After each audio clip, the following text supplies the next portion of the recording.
तो इस देश की ज़्यादातर 90% आर्थिक व्यवस्था पर राजनेताओं ने कब्जा कर लिया है। आम कर्मचारी, आम व्यक्ति जब अपनी बात कहता है तो उसको कहा जाता है कि नहीं नहीं, ये तो गलत है, ये तो भार है।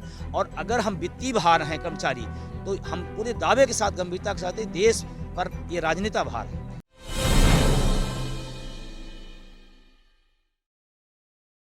स्वागत है आपका मुब मीडिया में।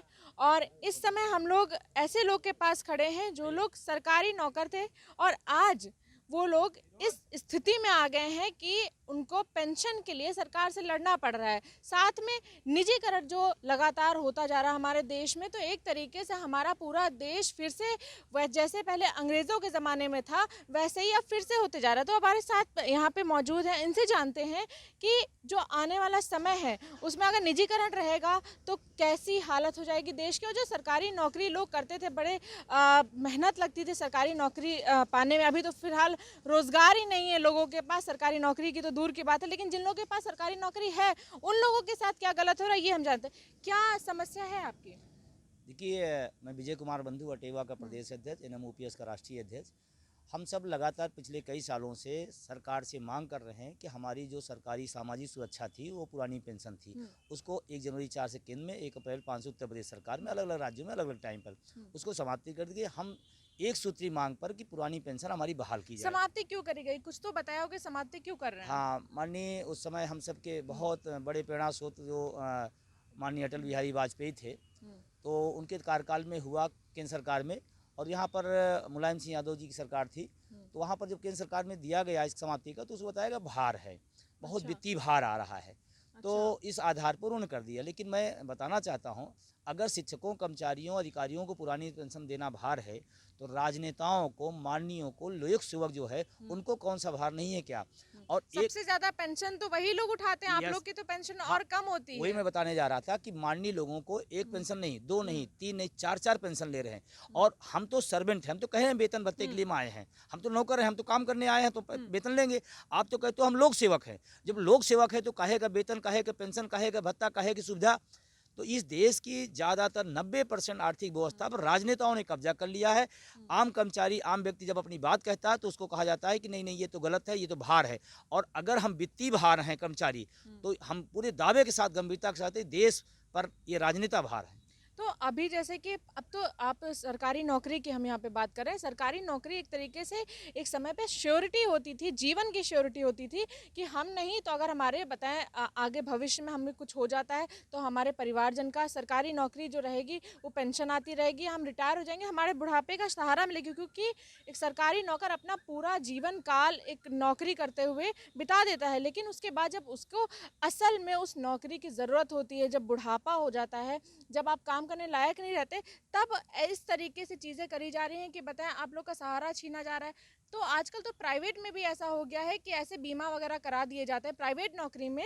तो शायद सरकारी नौकरी से कहीं ज़्यादा बेटर तो अब प्राइवेट नौकरियां हो रही नहीं, हैं। सरकार यही चाहती है। देखिए, हमारे देश के जो माननीय लोग हैं, उनको सरकारी कर्मचारी नहीं चाहिए, सरकारी संस्थान नहीं चाहिए और सरकारी नौकर नहीं चाहिए। सरकारी व्यवस्था उनको नहीं पसंद। देखिए, अपने के लिए उनको सरकारी ड्राइवर, सरकारी आवास, सरकारी भत्ता, सरकारी सब कुछ सरकारी चाहिए, लेकिन सरकारी व्यवस्था और सरकारी कर्मचारी बेकार है। ये बड़ी समस्या है। और आज जो नई पेंशन व्यवस्था उन्होंने लागू की है, तमाम सारे विभागों में जो आज रिपोर्ट आ रहे हैं, किसी को 2000, किसी को 1800, किसी को 1200 नई पेंशन व्यवस्था में आ रही है। नई पेंशन व्यवस्था, नई पेंशन व्यवस्था क्या है? अब कोई आदमी 50,000 तनख्वाह पा रहा, उसको अगले महीने से रिटायर हो गया, उसको 1200 रुपये मिलेगा। 1200 में आजकल क्या होता है? कुछ भी नहीं होता है। तो अब अगर सरकार को ये समझ में आ रहा है कि 1200 रुपये आप उसको दे रहे हो और उसके बाद उसको प्राइवेट से हम अडानी के पास, अंबानी के पास जाने की हमारी पेंशन क्या है? ये क्या मतलब इस देश में चल रहा है? ये बहुत दुर्भाग्यपूर्ण है। उसी के खिलाफ 21 तारीख को, 21 नवंबर को ये इको गार्डन में जहां हम आप खड़े हैं, बहुत विशाल रैली होने जा रही है। और वो कहाँ से लोग आएंगे इस रैली में? वो तो रैली में उत्तर प्रदेश के लोग रहेंगे, सारे जिलों के लोग रहेंगे, हर विभाग के लोग रहेंगे। क्योंकि हम तो इसको राष्ट्रीय भी बुला सकते हैं कि मैं राष्ट्रीय अध्यक्ष भी हूँ, लेकिन हमने उत्तर प्रदेश के लोगों को बुलाया। बस हमारे राष्ट्रीय कार्यकारिणी के लोग बाहर से आ रहे हैं, जो अन्य अन्य राज्यों के हैं, हमारी राष्ट्रीय कार्यकारिणी वो लोग आ रहे हैं।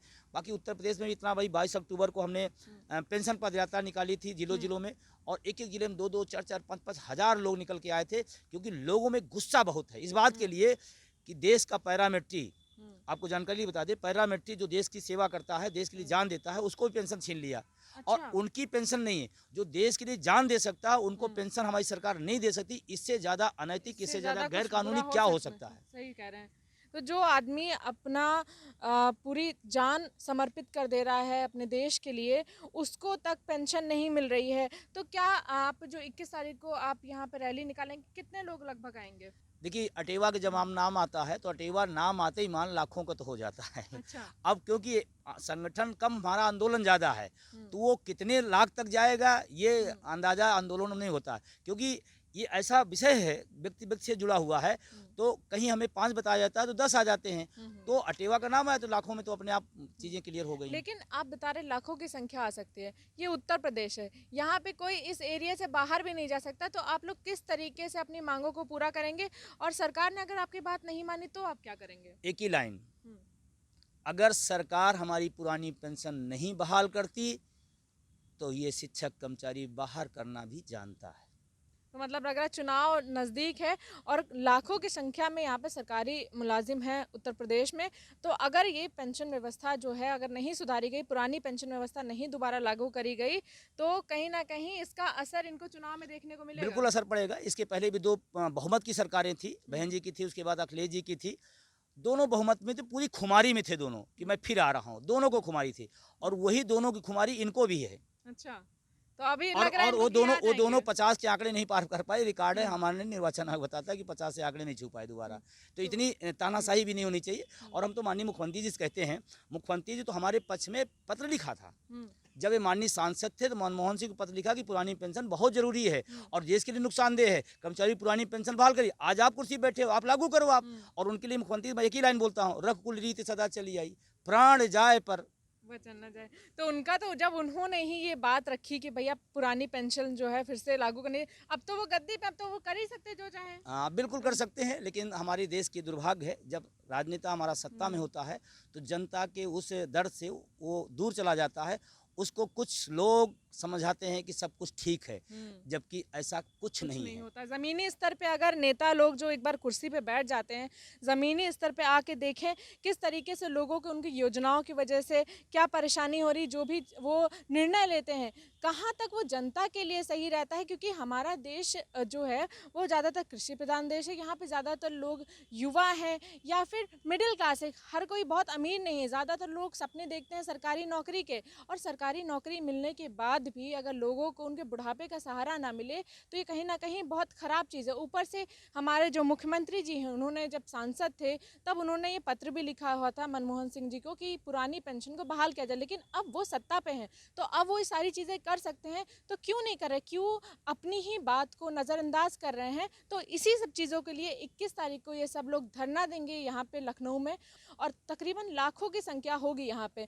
तो कोई ऐसी चीज़ की जाए जिससे इन लोगों को ऐसी तकलीफ़ें ना हो, जो लगातार ये लोग अपने पेंशन के लिए लड़ाई लड़ रहे हैं वो सब इन्हें ना लड़नी पड़े, और अपनी जो बात खुद मुख्यमंत्री जी ने कही थी वो बात पे अटल रहें और इन लोगों का समर्थन करें। क्योंकि कोई ऐसी इनकी ऐसी मांग नहीं है जिससे हमारे देश को किसी भी प्रकार का नुकसान हो, बल्कि फ़ायदा ही होगा। बहुत सारे ऐसे लोग हैं, परिवार हैं लोगों को जिनको उनका सहारा बनेगी हमारी सरकार। तो ये सारी चीज़ें सरकार को ध्यान देना चाहिए और अपनी बात पे अटल रहना चाहिए। ऐसी नौबत ना है कि यही लाखों लोग जो आएंगे यहाँ पे, अगर उनकी मांगे नहीं मांगी गई तो फिर ये उग्र रूप पे आ गए तो कहीं ना कहीं नुकसान इसमें भी जनता का ही होगा, सरकार का कोई नुकसान नहीं होगा। इसीलिए कोई अनहोनी होने से पहले सरकार को इन लोगों की बातें सुन लेनी चाहिए। कैमरामैन शिवम के साथ शोभनी Verma, Lucknow. Subscribe now and press the bell icon. Never miss an update.